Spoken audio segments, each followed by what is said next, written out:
Esse é o podcast do Jornal A Verdade, um jornal dos trabalhadores na luta pelo socialismo. Fique por dentro das lutas dos trabalhadores brasileiros através do nosso jornal impresso. Basta entrar em contato com os nossos brigadistas ou através do nosso site, averdade.org.br. Nasce a ocupação Damares Lucena, na zona leste de São Paulo. A cidade de São Paulo amanheceu nesse sábado, dia 3 de fevereiro, com uma nova ocupação, Damares Lucena, organizada pelo Movimento de Mulheres Olga Benário, na zona leste da capital paulista. Texto da redação do Jornal A Verdade. A zona leste de São Paulo é o lar de cerca de 4 milhões de habitantes, sendo metade dessa população formada por mulheres que, segundo o mapa da desigualdade, sofreram 2.123 casos de violência dos mais diversos tipos. Para atender essas mulheres, a região conta com apenas 3 delegacias de defesa da mulher e 7 centros de defesa e convivência da mulher, os CDCM, que não funcionam plenamente devido ao sucateamento. Esses últimos funcionam como espaços de acolhimento, mas as próprias trabalhadoras sofrem com péssimas condições de trabalho após o serviço ser terceirizado. Em defesa da vida das mulheres. Para lutar contra a violência e fornecer apoio às mulheres da região de Arthur Alvim e Itaquera, o Movimento de Mulheres Olga Benário realizou a ocupação de um imóvel abandonado que acumulava dívidas de milhares de reais sem cumprir nenhuma função social, como exige a Constituição Federal. Enquanto isso, Itaquera, com 334 denúncias, Arthur Alvim, com 299, e Guaianazes, com 276 denúncias, estão entre os bairros mais violentos para as mulheres na cidade de São Paulo. Se levarmos em conta que as mulheres das regiões mais afastadas podem levar até 2 horas para chegar até as delegacias ou CDCMs, será fácil perceber que esses números são subnotificados. Muitas vítimas são obrigadas a conviver com seus agressores em situação de vulnerabilidade e violência permanente. Esses fatos corroboram a necessidade de mais equipamentos para atendimento dessas mulheres. Mas o que o governador de São Paulo, Tarcísio de Freitas, e o prefeito da capital, Ricardo Nunes, fizeram foi justamente o contrário. Tarcísio desviou 99% do orçamento da Secretaria da Mulher para a Secretaria de Transportes e cortou 5,2 milhões de reais da verba das delegacias de defesa da mulher. Já o Ricardo Nunes reduziu em 38% a verba para os programas de acolhimento às mulheres vítimas de violência e impediu o acesso ao aborto legal no Hospital Vila Nova Cachoeirinha, para agradar os eleitores de extrema-direita. Não podemos esquecer que o prefeito também sofreu acusações por parte da ex-mulher por agressão, injúria e não pagamento de pensão alimentícia.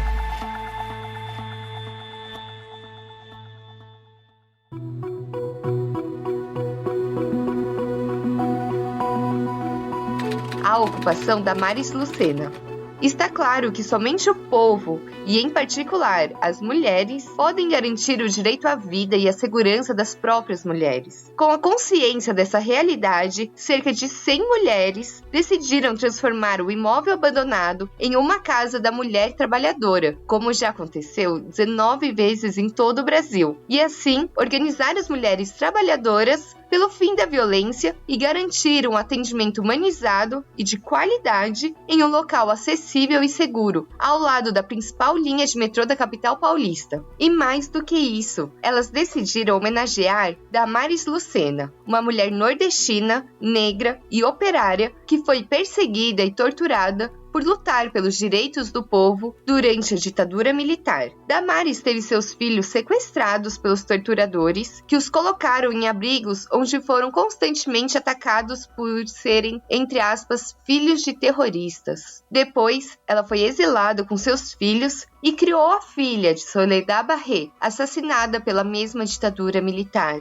Com a força inspiradora de Damares Lucena, as mulheres querem garantir que nenhuma mais seja vítima de violência ou morta. E para isso, elas exigem o fim dos desmontes, privatizações e terceirizações das casas de referência e casas de convivência e defesa da mulher e todas as demais políticas voltadas ao enfrentamento à violência. Ampliação imediata da rede de atendimento à mulher em situação de violência, a criação de mais serviços de acolhimento, abrigamento e espaços seguros para as mulheres na região, além de serviços que possam funcionar 24 horas. Programas de habitação popular para as mulheres que sofrem violência, ampliação da verba destinada a políticas de atendimento às mulheres vítimas de violência na cidade de São Paulo, não a redução de recursos para ações e serviços de enfrentamento à violência contra a mulher, espaço seguro para as mães, trabalhadoras, jovens e crianças do extremo leste, fim da violência contra as mulheres e do feminicídio, lesbocídio e transfeminicídio, fim da política fascista de Tarcísio de Freitas e Ricardo Nunes, combate à impunidade do golpe militar de 1964 apoiado por Tarcísio, por memória, verdade e justiça. Viva Damares Lucena! Pelo fim da exploração das mulheres trabalhadoras, pelo poder popular e pelo socialismo.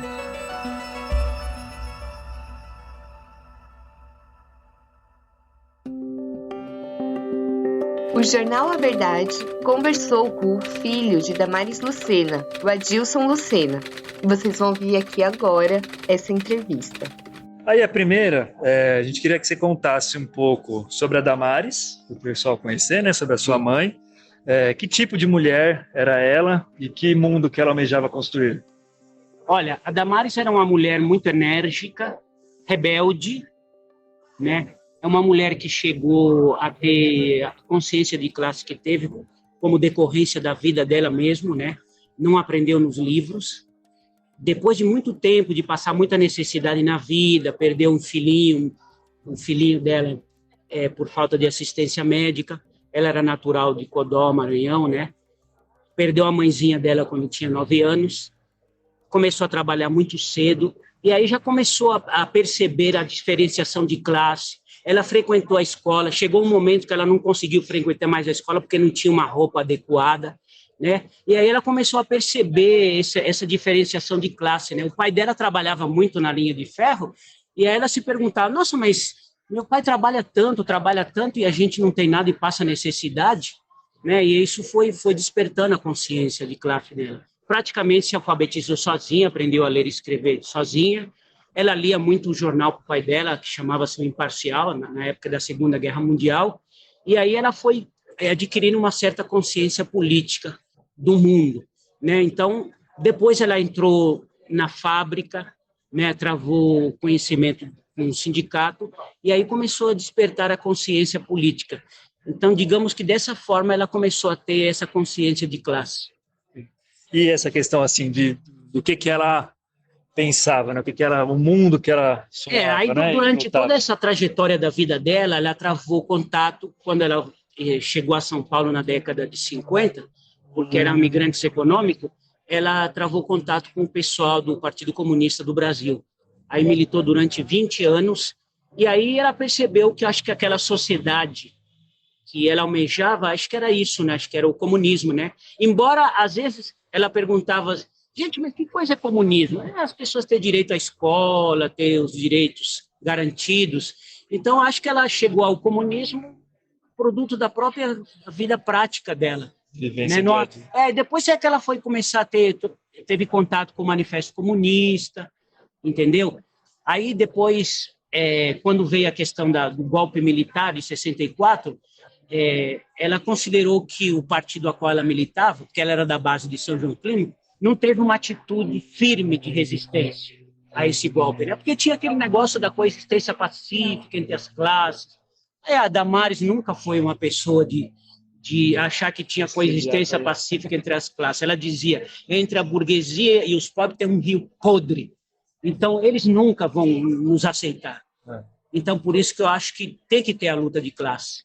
E a luta de classe tem que caminhar a uma sociedade igualitária mais justa.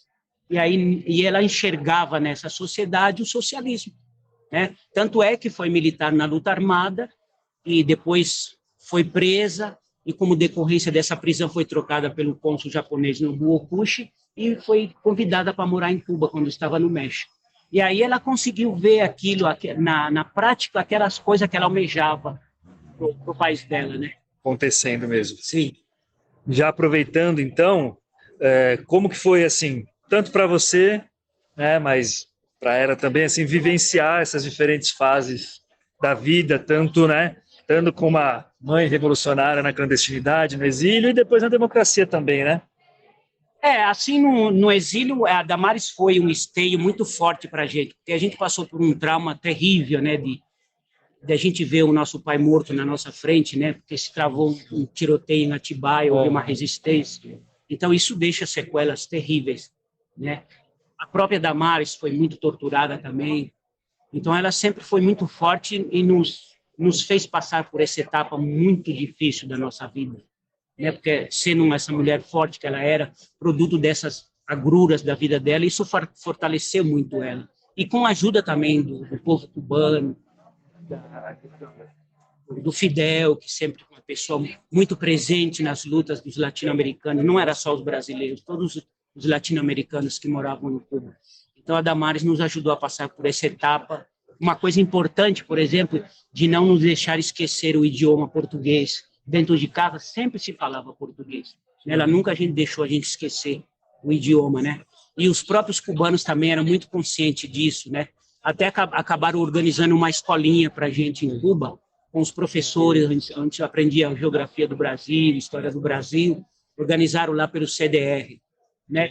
E nós íamos lá no ICAP, que era o Instituto de Amizade com os Povos, onde a gente comemorava as datas pátrias no Brasil, né? Então, nunca esquecemos da nossa pátria, e os cubanos não nos permitiam esquecer isso. Tinha essa sensibilidade. Essa sensibilidade, exatamente. Quando eles conseguiam, assim, um disco com as nossas músicas, eles tocavam nas rádios cubanas, nossas músicas. Legal. Né? Então, realmente, isso nos ajudou muito a nos fortalecer e passar por todas essas etapas, né? Nós, quando estávamos em Cuba, meu irmão ficou durante 10 anos preso aqui, foi condenado à morte também, depois a prisão perpétua. Mas depois aí, quando começou a lei da anistia, tudo, caiu a lei de banimento, a Damares foi banida do Brasil, não tinha mais direito a voltar ao Brasil. Aí, quando caiu a lei de banimento, o Ariston foi solto provisoriamente, aí mandou um telegrama para a gente em Cuba, né? E aí acendeu a nossa faísca, né, de voltar para a terra, o torrão natal, né, as nossas músicas. Nossa, você não imagina a alegria quando a gente entra no avião, as aeromoças falando em português, né? Tá de volta. Aquilo sacudiu o cimento da gente, né? Vendo a sua língua ali, né? Volta para a terra natal. Mas também para mim, no meu caso, foi muito difícil, porque foi um choque terrível para mim, né? Ver pessoas morando na rua que eu não tinha visto nunca aquilo em Cuba, né? Um choque. Tanto é assim que eu voltei para Cuba, né? Foi muito difícil a minha adaptação aqui. E aí, em 88, eles me convidaram novamente para voltar para Cuba e fui lá trabalhar na Rádio Havana Cuba. Legal. Entendeu? E acabei ficando mais um tempo. Acabei ficando lá 15 anos, na verdade, né? Mas essas etapas, assim, a Damares nos ajudou muito, sempre nos deu muita força, porque ela é uma mulher muito forte psicologicamente, né? Embora tenha passado por muita serviço, muitas torturas, né? E muito enérgica nos seus princípios. Ela não permitia nenhum tipo de fraqueza nos princípios, né? O seu norte era a luta de classe, né? E uma sociedade mais igualitária. E o que você acha que sua mãe pensaria da ocupação aqui feita em homenagem a ela pelo movimento? Rapaz, eu acho que eu estaria aqui eu aplaudindo também. E se sentiria muito emocionada, né? E talvez realmente de ver tanta juventude, né? As pessoas jovens carregando essas bandeiras, né? Então eu acho que a família da Damares, nós todas, agora atualmente somos 3 irmãos, né? Eu tenho uma irmã cubana que é a Anaí Sandi, que é uma irmã de criação, a filha da Soledad, que é a irmã nossa também, que se sente muito emocionada, muito lisonjeada por essa ocupação levar o nome da nossa mãe. Então, quer dizer que as ideias que ela defendia não morreram. Legal. Para terminar assim, qual mensagem que você quer deixar aí para o pessoal que lê, que constrói o Jornal Verdade? Olha, uma mensagem de esperança e que continue nessa luta, né? E nunca devemos abandonar as nossas lutas. né? E basta que você veja ao nosso entorno, continua tendo os feminicídios, o abandono, as pessoas abandonadas morrendo na rua, o capitalismo acabou de perder essa último verniz de moral, que agora nós estamos vendo o que está acontecendo em Gaza, né? Os países ditos ocidentais que defendiam com a Revolução Francesa a liberdade, a fraternidade, realmente está mostrando para o mundo, estão jogando no lixo todo esse legado que deixaram os mártires da Revolução, que aliás era uma revolução burguesa, né? Que nós devemos resgatar aquilo que foi de bom. O Lenin falava nisso, nós temos que resgatar o que foi de bom, a radicalidade daquela revolução. E eu acho que é isso, os problemas estão aí, as formas de luta mudam. Parabenizo vocês por levar adiante essas lutas. E estarei aqui cooperando com o meu grãozinho de areia, né? Talvez aqui a gente possa montar aqui uma exposição da vida da Damares aqui na casa, muito legal, né? Então, um abraço forte para as companheiras, os companheiros que estão no Palácio.